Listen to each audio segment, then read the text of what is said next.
Hello नमस्कार दोस्तों। तो कैसे हैं आप लोग। आज के वीडियो में हम स्टार्ट करेंगे प्राचीन भारतीय इतिहास के स्रोतों पर 50 महत्वपूर्ण प्रश्न जो आपके सभी एग्ज़ाम के लिए हेल्पफुल होने वाला है। तो चलिए वीडियो को स्टार्ट करते हैं। तो आपका पहला सवाल हो जाएगा, प्राचीन भारतीय इतिहास के स्रोत कितने प्रकार के होते हैं। तो कितने प्रकार के होते हैं यहाँ पे ऑप्शन दिए गए हैं। अगर किसी का भी आंसर पता होगा तो कमेंट में ज़रूर बताइएगा।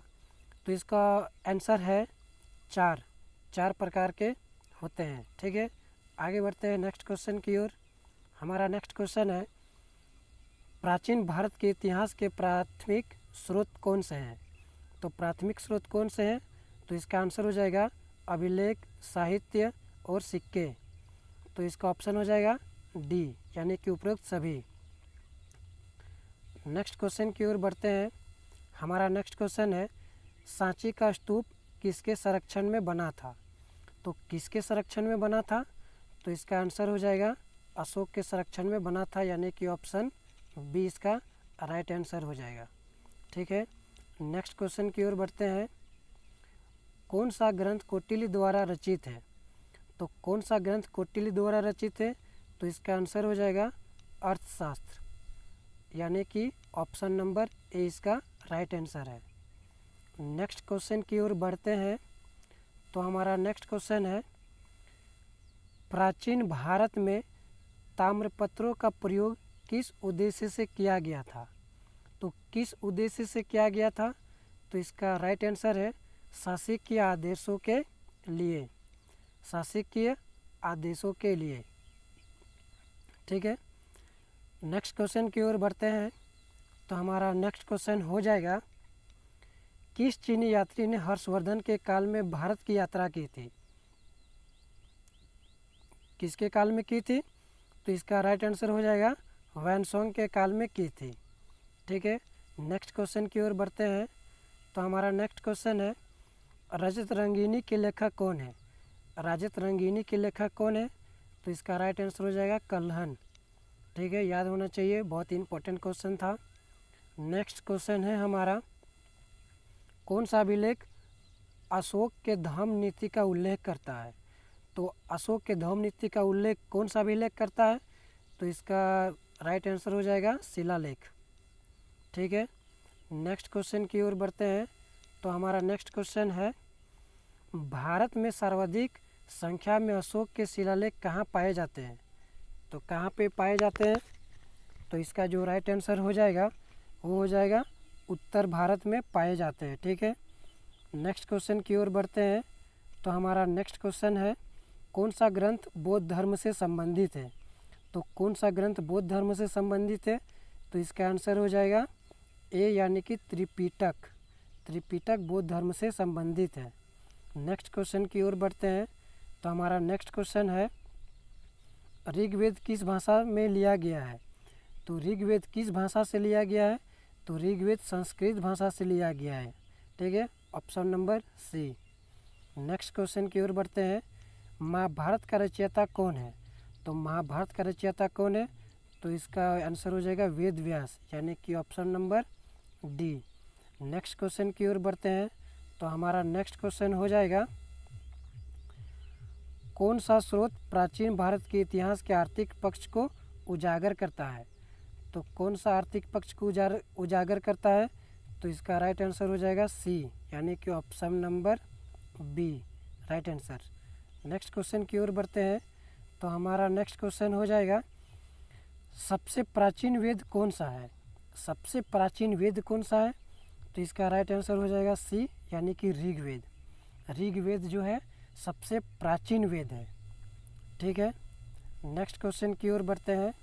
तो हमारा जो नेक्स्ट क्वेश्चन है वो है, कौन सा शासक अपने सिक्कों पर सत्य का पालक लिखवाता है। तो कौन सा शासक जो था अपने सिक्कों पर सत्य का पालक लिखवाता था, तो इसका राइट आंसर हो जाएगा कनिष्क। कनिष्क क्या लिखवाता था, सत्य का पालक। ठीक है, नेक्स्ट क्वेश्चन की ओर बढ़ते हैं।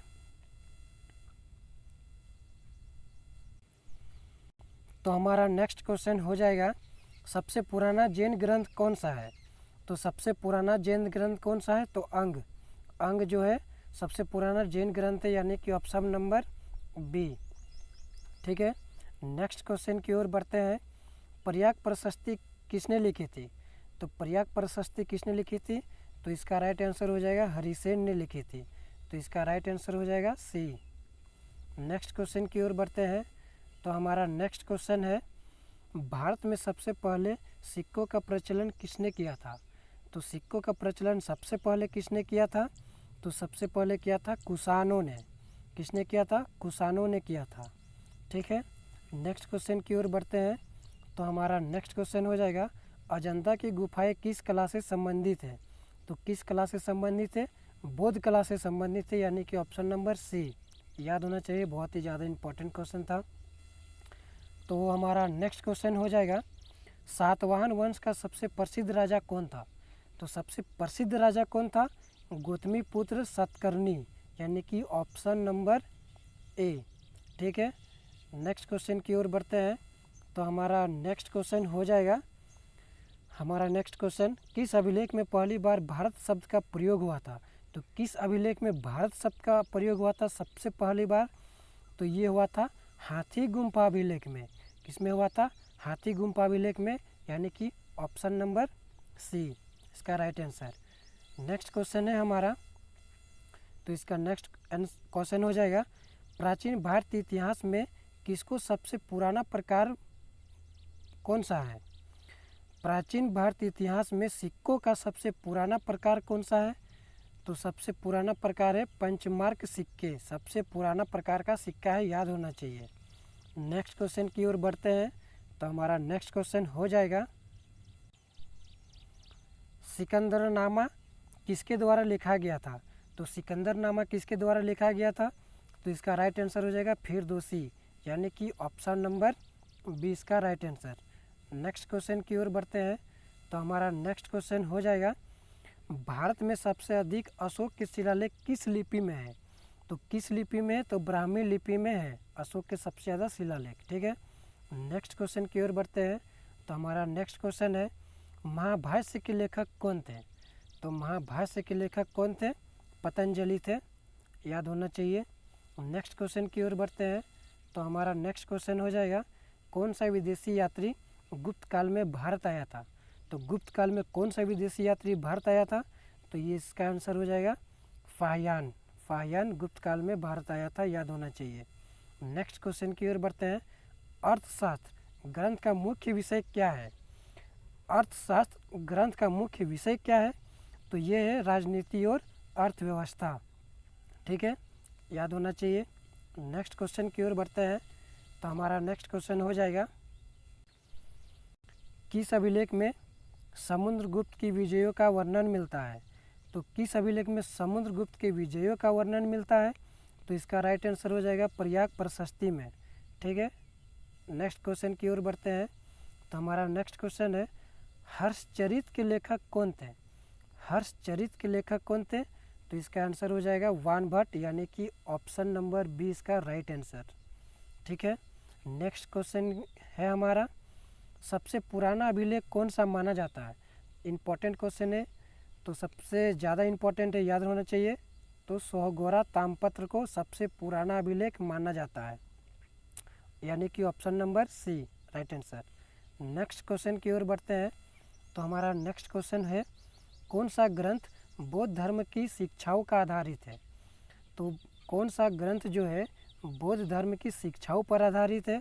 तो इसका राइट आंसर हो जाएगा महायान सूत्र, यानी कि ऑप्शन नंबर ए इसका राइट आंसर। नेक्स्ट क्वेश्चन है हमारा, कौन सा शासक प्रियदर्शी के नाम से प्रसिद्ध था? बहुत ही ज़्यादा इम्पोर्टेंट क्वेश्चन है, प्रियदर्शी के नाम से कौन सा राजा प्रसिद्ध था? तो इसका जो राइट आंसर है वो है अशोक। अशोक जो है प्रियदर्शी के नाम से प्रसिद्ध था। ठीक है, नेक्स्ट क्वेश्चन है हमारा, गजनी का महमूद के आक्रमणों का विवरण किस ग्रंथ में मिलता है? गजनी का महमूद जो है आक्रमणों का विवरण किस ग्रंथ में मिलता है?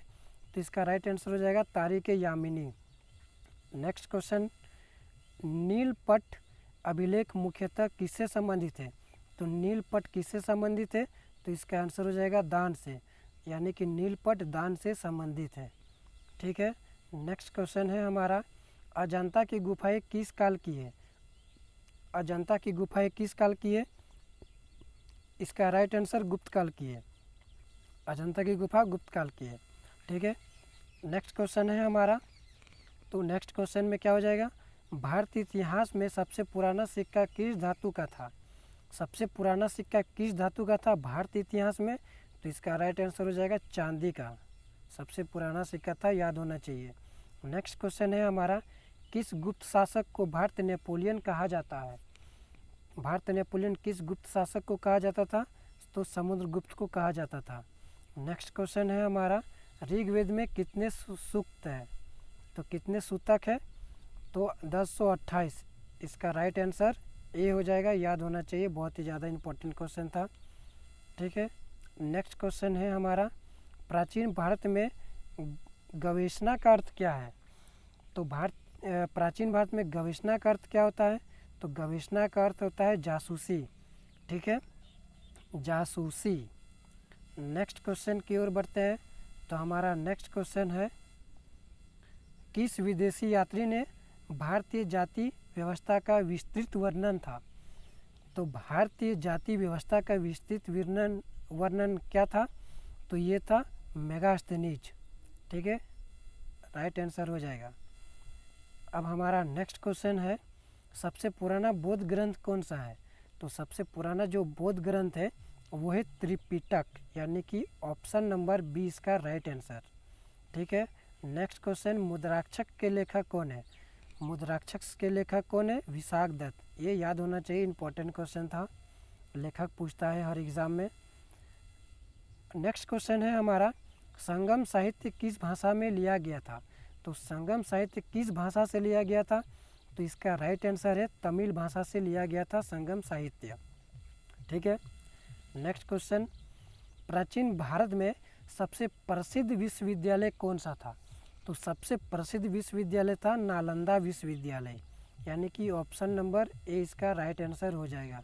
ठीक है, नेक्स्ट क्वेश्चन की ओर बढ़ते हैं, तो हमारा नेक्स्ट क्वेश्चन है, गुप्त काल को किसका स्वर्ण युग कहा जाता था? तो किसका स्वर्ण युग कहा जाता था? तो ये है कला और संस्कृति का। कला और संस्कृति गुप्त काल से संबंधित है, याद होना चाहिए। ठीक है, नेक्स्ट क्वेश्चन की ओर बढ़ते हैं, तो हमारा नेक्स्ट क्वेश्चन है, मेगास्थनीज किसके दरबार में आए थे? मेगास्थनीज किसके दरबार में आया था? तो ये चंद्रगुप्त के दरबार में आया था मेगास्थनीज, यानी कि ऑप्शन नंबर ए इसका राइट आंसर हो जाएगा। ठीक है, नेक्स्ट क्वेश्चन है हमारा, नालंदा विश्वविद्यालय किसने बनवाया था? तो नालंदा विश्वविद्यालय किसने बनवाया था? कुमारगुप्त ने बनवाया था। ठीक है, राइट आंसर। नेक्स्ट क्वेश्चन है हमारा, अशोक के किस अभिलेख में कलिंग युद्ध का उल्लेख मिलता है? तो कलिंग युद्ध का उल्लेख किस में मिलता है? तो 13वां में मिलता है। किस में मिलता है? 13वां में अशोक का अभिलेख। ठीक है, नेक्स्ट क्वेश्चन की ओर बढ़ते हैं, सप्तऋषि किससे संबंधित है?